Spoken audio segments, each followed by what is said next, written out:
What's up, everyone? This is not financial advice. I am not a financial advisor, so don't base anything I say out these videos. I'm just doing it for pure entertainment purposes only. Jumping in, I had a live yesterday, talked about a few things, wanted to go over. But one thing I wanted to talk about is I did get one comment, and on my socials, I got a couple of inboxes of the same question. People were asking, okay, if there was money made this quarter, where's the money going? So it's kind of a crazy question, I guess, because obviously AMC has been in the negative for a long time, struggling to make positive cash flow. So the first time we make a little positive cash flow, people are like, well, where's the money going? You know, and I feel like maybe some guys are asking because they genuinely are concerned. I feel like, in my personal opinion, I don't know for sure, but I think this might be becoming a new shield tactic. Before it was like, he'll never make money, good luck with that, da, da, da. Now it's gonna be like, well, you're making money, where's it all at? So if you've ever ran a business, you know how fast money can come and go. But when you start making money and you've been in the negative for so long, you've got to cover your expenses. You've got to try to upgrade your store and do things.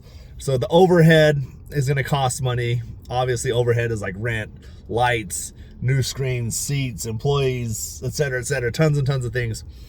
And then improvements, you know, upgrades, things like that nature that'll start bringing more people in.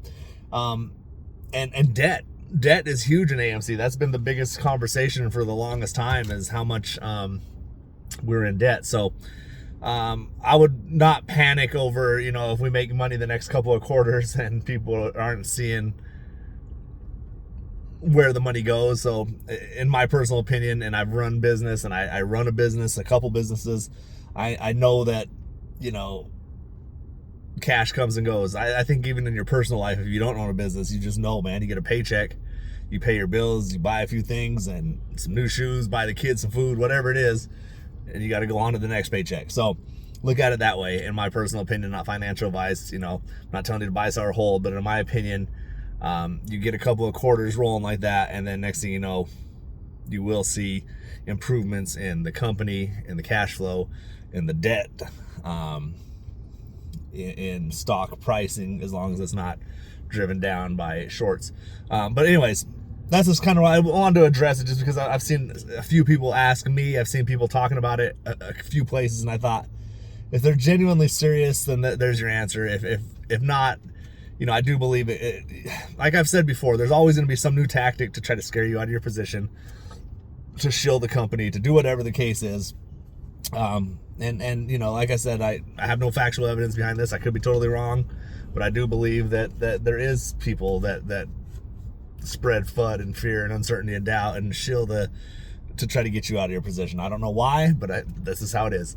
My personal opinion. Like I said, no factual evidence behind it, just my thoughts. So don't be surprised if you start seeing that. There's always going to be something new. You know, before it was only the shorts and only, you know, the companies that were shorting it, and then it was, you know, the brokers, and then they started spreading FUD about the CEO and the company, and then how movies are dead, and COVID, and